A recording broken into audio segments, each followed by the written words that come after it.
Kumbaga biglaan lahat po, no? Biglaan talaga lahat. Of course, kay Pastor Ben sa message po kanina. Tapos kay Kuya Mark and family. Meron pang camera na napakaganda at sound system. Sa nagluto kay Iron and family. Iron family, of course, na nagpunta pa sa sangitan kanina napakaaga, no? Kay RJ na nagdahing mula pa sa Beijing at Japan.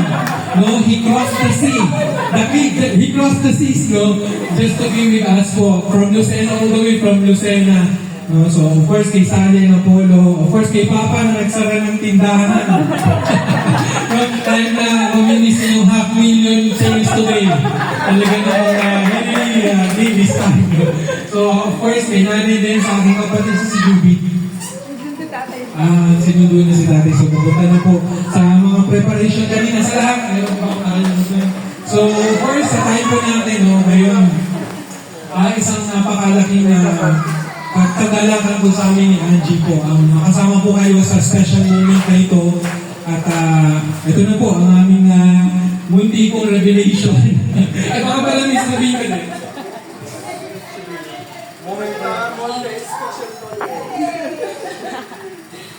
Salamat po ako sa Panginoon sa biyaya ng pagkakaroon ko ng anak.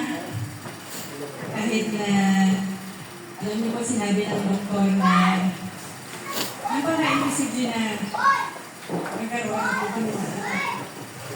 Pero yun nga po, ang Panginoon po ang nagbibigay talaga ng buhay.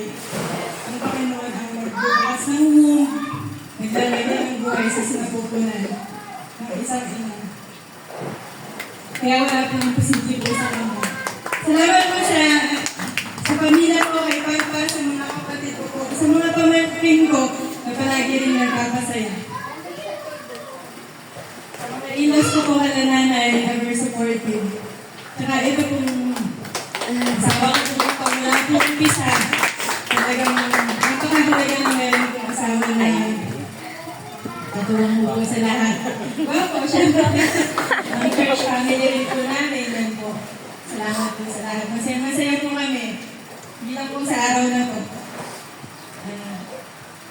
Pinagkaloob na po yung napakatagal na po hinihiling at dinadalamin po yung puso.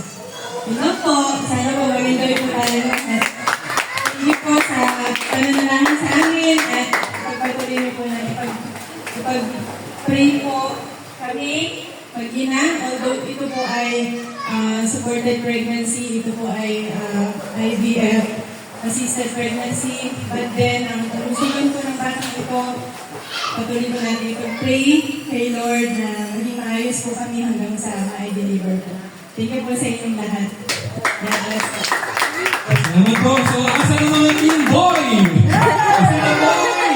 Ay, naka-blue po ko, no? So, sa Angie po ay naka-pink. Mga teen girl! Nasa na girls? Girl or a boy? So, tayo po ay ano naman, no? So, ano mo po ang pagkaloob ng Panginoon ay isa pong pagpapalay po. Kung nalaman po namin, talagang sobrang saya po. Hindi ko na lang makayo. Doon na lang siguro, doon na lang po sa labas para po hindi ko makatawin yung tungkol natin.